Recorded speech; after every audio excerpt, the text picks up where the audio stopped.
Krishnapura first time ಗೆದ್ದು ಬಂದಿದ್ದಾರೆ, ಮಾತಾಡಿ ಕೇಳಿದ್ದಾರೆ. 2 ನಿಮಿಷ ಮಾನ್ಯ ಸಭಾಧ್ಯಕ್ಷರೇ, ಗಣಿನಾಡು ಸಂಡೂರು ಮತಕ್ಷೇತ್ರದ ಜನಪ್ರತಿನಿಧಿಯಾಗಿ ಮೊದಲ ಬಾರಿಗೆ ವಿಧಾನಸಭೆ ಪ್ರವೇಶ ಮಾಡಿದ್ದೇನೆ.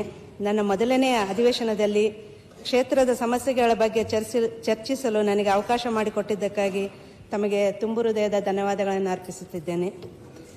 ನಮ್ಮ ಸಂಡೂರು ಪಟ್ಟಣದ ಸಾರ್ವಜನಿಕ ಆಸ್ಪತ್ರೆಯನ್ನು 100 ಹಾಸಿಗೆಯಿಂದ 200 ಹಾಸಿಗೆ ಆಸ್ಪತ್ರೆಯಾಗಿ ಮೇಲ್ದರ್ಜೆಗೆ ಏರಿಸಿದ ನಮ್ಮ ಆರೋಗ್ಯ ಸಚಿವರಿಗೆ ಧನ್ಯವಾದಗಳನ್ನು ಅರ್ಪಿಸ್ತೇನೆ. ಈಗ ಮೇಲ್ದರ್ಜೆಗೆ ಏರಿಸಿದಂಥ ನಮ್ಮ ಆಸ್ಪತ್ರೆಯಲ್ಲಿ ಈಗ ಕಾರ್ಯನಿರ್ವಹಿಸತಕ್ಕಂಥ ಪ್ರಸೂತಿ ತಜ್ಞರು ಸೇವಾ ನಿವೃತ್ತಿಯನ್ನು ಹೊಂದಿದ್ದಾರೆ.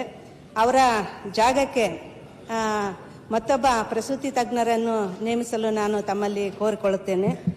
ಹಾಗೆಯೇ ಮಕ್ಕಳ ತಜ್ಞರು, ರೇಡಿಯಾಲಜಿಸ್ಟು ಮತ್ತು ಹೆರಿಗೆ ತಜ್ಞರ ಹುದ್ದೆಗಳು ಖಾಲಿ ಇದ್ದು ಅದಕ್ಕೆ ನಾವು ಚಿಕಿತ್ಸೆಗೋಸ್ಕರ ದೂರದ ಬಳ್ಳಾರಿ ಮತ್ತು ಹೊಸಪೇಟೆ ಮತ್ತು ಕೂಡ್ಲಿಗೆಗೆ ಹೋಗುವ ಒಂದು ಅನಿವಾರ್ಯತೆ ಇದೆ. ಅದಕ್ಕೋಸ್ಕರ ತಾವು ದಯಮಾಡಿ ನನ್ನ ಕ್ಷೇತ್ರದ ತಾಲೂಕು ಆಸ್ಪತ್ರೆಗೆ ವೈದ್ಯರ ಒಂದು ಕೊರತೆಯನ್ನು ನೀಗಿಸಬೇಕಂತೇಳಿ ಮನವಿ ಮಾಡಿಕೊಳ್ತೇನೆ. ಹಾಗೆಯೇ ನನ್ನ ಕ್ಷೇತ್ರದ ಸ್ವಾಮಿಹಳ್ಳಿ ಗ್ರಾಮವು ಗಣಿಗಾರಿಕೆಯಿಂದ ಕೂಗಳತೆ ದೂರದಲ್ಲಿದ್ದು ಅಲ್ಲಿನ ಗಣಿಬಾಧಿತ ಸಾರ್ವಜನಿಕರ ಅನುಕೂಲಕ್ಕಾಗಿ ಪ್ರಾಥಮಿಕ ಆರೋಗ್ಯ ಕೇಂದ್ರದ ಕಟ್ಟಡ ನಿರ್ಮಾಣ ಆಗಿ ಈಗ ನಮಗೆ ಅಲ್ಲಿ ಸಿಬ್ಬಂದಿ ಅವಶ್ಯಕತೆ ಇರುತ್ತದೆ. ಅದಕ್ಕೋಸ್ಕರ ಕೂಡ ತಾವು ಅಲ್ಲಿ ಸಿಬ್ಬಂದಿಗೆ ನೇಮಕ ಮಾಡೋದಕ್ಕೆ ಒಂದು ಅವಕಾಶ ಮಾಡಿಕೊಡ್ಬೇಕಂತೇಳಿ ಕೇಳ್ಕೊಳ್ತಾ ಇದ್ದೀನಿ. ಮತ್ತು ಚುನಾವಣೆ ಆಯ್ಕೆಯಾದ ನಂತರ ನಾನು ನನ್ನ ಕ್ಷೇತ್ರದಲ್ಲಿ ಅನೇಕ ಸರ್ಕಾರಿ ಶಾಲೆಗಳಿಗೆ ಭೇಟಿ ನೀಡಿದ್ದೆ. ಅಲ್ಲಿ ಗಡಿ ಗ್ರಾಮದಿಂದ ಬರ್ತಕ್ಕಂಥ ವಿದ್ಯಾರ್ಥಿಗಳು ತಮಗೆ ತಾಲೂಕು ಕೇಂದ್ರದಲ್ಲಿ ಒಂದು ವಿದ್ಯಾರ್ಥಿ ನಿಲಯವನ್ನು ಮಾಡಿಕೊಡ್ಬೇಕಂತೇಳಿ ನನ್ನಲ್ಲಿ ಮನವಿ ಮಾಡಿಕೊಂಡಿದ್ದಾರೆ. ಅದಕ್ಕೋಸ್ಕರ ಅವರ ಧ್ವನಿಯನ್ನು ತಮಗೆ ಮುಟ್ಟಿಸ್ತಕ್ಕಂಥ ಒಂದು ಕೆಲಸವನ್ನು ಮಾಡ್ತಾ ಇದ್ದೀನಿ.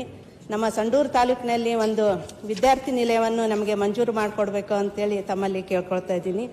ಹಾಗೆಯೇ ನನ್ನ ಕ್ಷೇತ್ರ ಸಂಡೂರು ಕರ್ನಾಟಕದ ರಾಜ್ಯದ ಗಣಿಗಾರಿಕೆಯ ಕೇಂದ್ರ ಸ್ಥಾನ, ಕಬ್ಬಿಣದ ಅದಿರಿನ ಗಣಿ ಕಂಪನಿಗಳು, ದೇಶದ ಬೃಹತ್ ಉಕ್ಕು, ಮೆದು ಕಬ್ಬಿಣ, ಸಿಮೆಂಟ್, ಪೇಂಟ್ ಕಾರ್ಖಾನೆಗಳು, ಉಷ್ಣ ವಿದ್ಯುತ್ ಸ್ಥಾವರಗಳು ನನ್ನ ಕ್ಷೇತ್ರದಲ್ಲಿವೆ.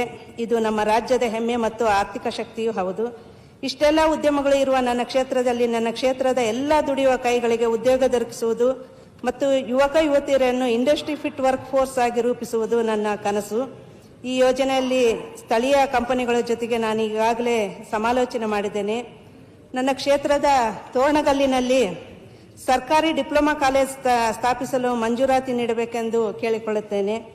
ಹಾಗೆಯೇ DMF ಮತ್ತು CSR ಯೋಜನೆಯಲ್ಲಿ ಕಾಲೇಜು ಕಟ್ಟಡಗಳ ನಿರ್ಮಾಣವನ್ನು ನಾವು ಮಾಡಿಕೊಳ್ತೇವೆ. ನನ್ನ ಕ್ಷೇತ್ರದ ಸ್ಥಳೀಯ ಮಹಿಳೆಯರ ಸಬಲೀಕರಣಕ್ಕಾಗಿ ಸಂಡೂರು ಪಟ್ಟಣದಲ್ಲಿ ಒಂದು ನರ್ಸಿಂಗ್ ಕಾಲೇಜ್ ಸ್ಥಾಪಿಸಲು ಮಂಜೂರಾತಿ ನೀಡಬೇಕೆಂದು ಕೇಳಿಕೊಳ್ಳುತ್ತೇನೆ. ನನ್ನ ಕ್ಷೇತ್ರದ ಜನತೆ ನನ್ನ ಮೇಲಿಟ್ಟಿರುವ ನಂಬಿಕೆಯನ್ನು ಉಳಿಸಿಕೊಂಡು ಅವರ ಆಶೋತ್ತರಗಳಿಗೆ ಸ್ಪಂದಿಸಲು ನಾನು ಈ ಸದನದ ಮೂಲಕ ಸರ್ಕಾರದ ಸಹಕಾರವನ್ನು ಕೋರುತ್ತೇನೆ. ಧನ್ಯವಾದಗಳು.